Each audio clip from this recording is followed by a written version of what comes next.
اور فرمایا کہ اللہ نے اپنے پیارے حبیب صلی اللہ علیہ وسلم کا میلاد پڑھنے کے لیے مصطفیٰ جان رحمت صلی اللہ علیہ وسلم پر درود پڑھنے کے لیے اس نورانی مخلوق کو لگا رکھا ہے۔ فرمایا 70,000 فرشتے میرے مصطفیٰ کی بارگاہ میں صبح آتے ہیں، 70,000 شام کو آ کر مصطفیٰ جان رحمت صلی اللہ علیہ وسلم پر درود پڑھتے ہیں۔ فرمایا جو ایک مرتبہ آ جاتا ہے ساری زندگی اسے موقع ہی نہیں۔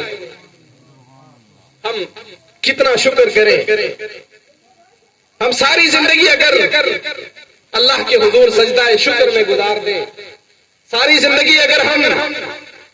اس ایک نعمت کا شکر ادا کرنے کے لیے سجدے میں رہیں، یوں بھی اللہ رب العزت فرماتا ہے لئن شکرتم لازیدنکم ولئن کفرتم ان عذابی لشدید۔ ایمان والوں کو یہ پیغام دیا گیا، اسلام والوں کو یہ درس ملتا ہے قرآن مقدس سے کہ شکر کرنے والوں کی نعمتوں میں اضافہ ہوتا ہے۔ اگر ایک بندہ جو ہے ساری زندگی اسی عظیم نعمت کو لے کر کے مصطفیٰ جان رحمت صلی اللہ علیہ وسلم کی امت میں پیدا ہونے کا جو اللہ رب العزت نے جو نعمت عطا فرمائی ہے، اسی نعمت کو لے کر ساری زندگی سجدہ شکر میں گزار دے تو اللہ کے پیارے حبیب صلی اللہ علیہ وسلم کی امت میں ہونے کا حق نہیں ادا کر سکتا۔ ملت اسلامیہ کے نوجوانوں، اللہ رب العزت قرآن مقدس میں فرماتا ہے کہ اللہ کی ایک ایک نعمت کا چرچا کرنا ہے، وَأَمَّا بِنِعْمَتِ رَبِّكَ فَحَدِّثْ، اللہ کی ایک ایک نعمت کا چرچا بھی کرنا ہے۔ دوسری کا فرماتا ہے وَإِن تَعُدُّوا نِعْمَتَ اللَّهِ لَا تُحْصُوهَا، اگر گننا چاہو گے، شمار کرنا چاہو گے تو لا تحصوها نہیں کر پاؤ گے۔ عقل کہتی ہے کہ وہاں پر جاتے ہیں جہاں پر ساری نعمتوں کا مرکز ہے، وہاں پر جاتے ہیں جہاں پر ساری نعمتیں موجود ہیں۔ تو امت کو، ساری دنیا کو، ساری کائنات کو اگر اللہ رب العزت نے سب سے بڑی نعمت سے نوازا ہے، سب سے عظیم نعمت دی ہے، تو وہ مصطفیٰ جان رحمت صلی اللہ تعالی علیہ وسلم کی ذات۔ لیکن جہاں پر ایمان والے کا یہ عقیدہ ہے، جہاں پر ایمان والے کی یہ محبت ہے، جہاں پر ایک محبت والا اللہ کے پیارے حبیب صلی اللہ تعالیٰ علیہ وسلم کی شان کو اتنی عظمتوں والا سمجھتا ہے، اتنی رفعتوں والا سمجھتا ہے، وہاں پر اللہ کے پیارے حبیب صلی اللہ علیہ وسلم نے امت کے لیے کچھ پیغام بھی چھوڑے ہیں، کچھ درس بھی دیے ہیں۔ اللہ کے پیارے حبیب صلی اللہ علیہ وسلم کا فرمان ہے کہ میں اپنی امت کو اس طرح سے دیکھتا ہوں جس طرح کوئی بندہ اپنے ہاتھ کی ہتھیلی پر کچھ دیکھ رہا ہے۔ میری امت کے اعمال جو ہے میرے سامنے ٹھیک اسی طرح سے ہوتے ہیں، میں اپنی امت کے سارے اعمال اسی طرح دیکھتا ہوں۔ ملت اسلامیہ کے نوجوانوں، اگر کوئی وفادار ہوتا ہے، اگر مصطفیٰ جان رحمت صلی اللہ علیہ وسلم کا کوئی سچا عاشق ہے، سچے عشق والا ہے، سچی محبت کرنے والا ہے، تو اس کا سب سے بڑا جو ثبوت ہوگا، سب سے بڑا جو پروف ہے وہ یہ ہے کہ مصطفیٰ جان رحمت صلی اللہ علیہ وسلم نے کس طرح کھایا ہے، مصطفیٰ رحمت صلی اللہ علیہ وسلم نے کس طرح پہنا ہے، کس طرح انہوں نے جو ہے ساری زندگی جو ہے اعمال کیے ہیں، کس طرح ان کا سونا اٹھنا جاگنا، صبح سے شام اور شام سے صبح تک ساری زندگی کا جو طریقہ مصطفیٰ تھا وہ اپنا لینے کا سب سے بڑا جو دعویٰ ہے، اسی کا نام محبت ہے، اسی کا نام عشق ہے، اور اسی کا نام وفا ہے۔ فرمایا کہ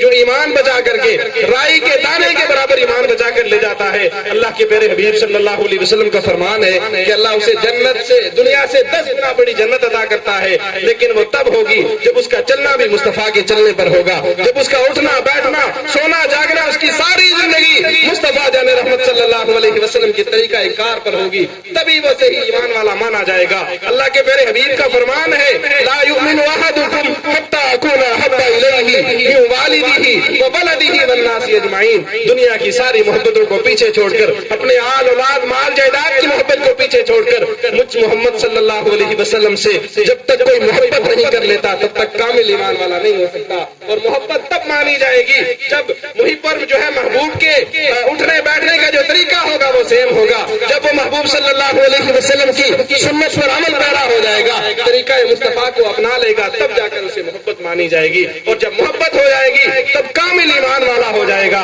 جب کامل ایمان والا ہو جائے گا تو اللہ کے پیارے حبیب صلی اللہ علیہ وسلم کا فرمان ہے